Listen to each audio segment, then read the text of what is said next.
5 সেকেন্ডে যে দোয়া একবার পড়লে 1000 দিন পর্যন্ত নেকি লেখা হয়। আল্লাহ সুবহানাহু ওয়া তাআলা আমাদেরকে অনেক যত্ন করে সৃষ্টি করেছেন। আল্লাহ তাআলার মতো করে আমাদেরকে আর কেউ ভালোবাসেন না, আর ভালোবাসতেও পারেন না। আর আল্লাহ তাআলা আমাদের জন্য প্রস্তুত করে রেখেছেন জান্নাত, যাহার তলদেশ দিয়ে প্রবাহিত হবে নহর। আর আল্লাহ তাআলার পরেই আমাদেরকে অত্যাধিক ভালোবাসেন আমাদের প্রাণপ্রিয় রাসূল সাল্লাল্লাহু আলাইহি ওয়াসাল্লাম। রাসূল সাল্লাল্লাহু আলাইহি ওয়াসাল্লাম সব সময় চিন্তা করতেন কিভাবে আমরা নাজাত পেতে পারি, কিভাবে আমরা দুনিয়া ও আখিরাতে শান্তি পেতে পারি। তিনি আজীবন আমাদেরকে শিখিয়ে গেছেন কিভাবে আমরা অল্প পরিশ্রমে অধিক লাভবান হতে পারি। এরই ধারাবাহিকতায় তিনি আমাদেরকে শিখিয়ে গিয়েছেন ছোট্ট একটি আমল, যে আমলটি করার ফজিলত অপরিসীম। আসুন আজ থেকে আমরা চেষ্টা করি ছোট্ট এই আমলটি সব সময় করার, আর অর্জন করি দুনিয়া ও আখিরাতের সফলতা।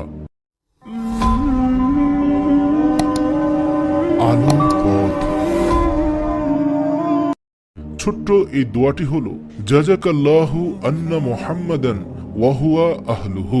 নবী করিম সাল্লাল্লাহু আলাইহি সাল্লাম ফরমান, যে ব্যক্তি একবার এই দোয়া পাঠ করবে 70 জন ফেরেশতা 100 দিন পর্যন্ত বিরতিহীনভাবে তাহার সওয়াব লিখতে থাকবে। হাদিসটি উদ্ধৃত হয়েছে তাবারানী ও তারগিব তাহরিম হাদিস গ্রন্থ থেকে।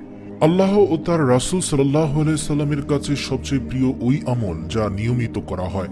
আয়েশা রাদিয়াল্লাহু থেকে বর্ণিত হযরত মুহাম্মদ সাল্লাল্লাহু আলাইহি সাল্লামকে জিজ্ঞাসা করা হলো, আল্লাহ তাআলার কাছে সবচেয়ে প্রিয় আমল কি? তিনি বললেন, যে আমল নিয়মিত করা হয়, যদিও তা অল্প হোক। তিনি আরো বলেন, তোমরা সাধ্যমতো আমল করে যাও।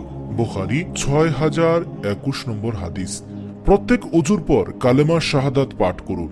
আশহাদু আল্লা ইলাহা ইল্লাল্লাহু ওয়াহদাহু লা শারীকা লাহু ওয়া আশহাদু আন্না মুহাম্মাদান আবদুহু ওয়া রাসূলুহু।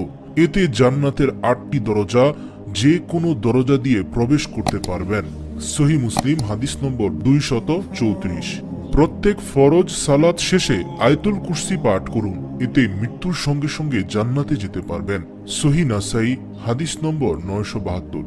প্রত্যেক ফরজ সালাত শেষে 33 বার সুবহানাল্লাহ, 33 বার আলহামদুলিল্লাহ, 33 বার আল্লাহু আকবার এবং একবার লা ইলাহা ইল্লাল্লাহু ওয়াহদাহু লা শারীকা লাহু লাহুল মুলকু ওয়া লাহুল হামদু ওয়া হুয়া আলা কুল্লি শাইইন কাদির পাঠ করুন। এতে আপনার অতীতের সব পাপ ক্ষমা হয়ে যাবে, সেই সাথে জাহান্নাম থেকেও মুক্তি পেয়ে যাবেন। কেননা দিনে 360 বার এই তাসবিহগুলো পড়লেই জাহান্নাম থেকে মুক্ত রাখা হয়, আর এভাবে 5 ওয়াক্তে 500 বার পড়া হচ্ছে।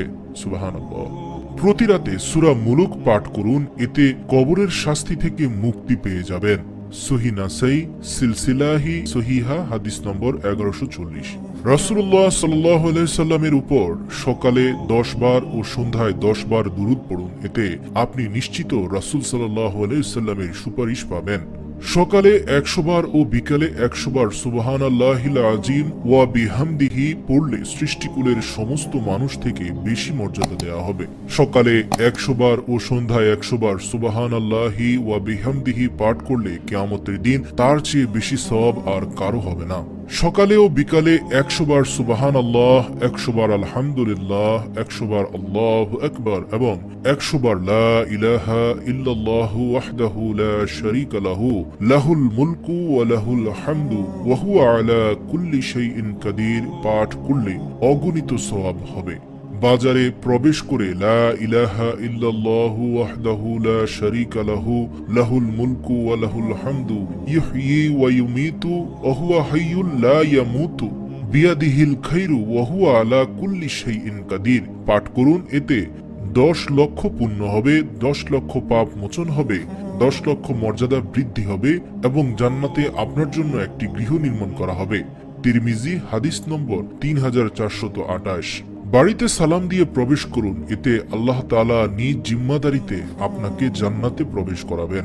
ইবনু হিব্বান হাদিস নম্বর 499।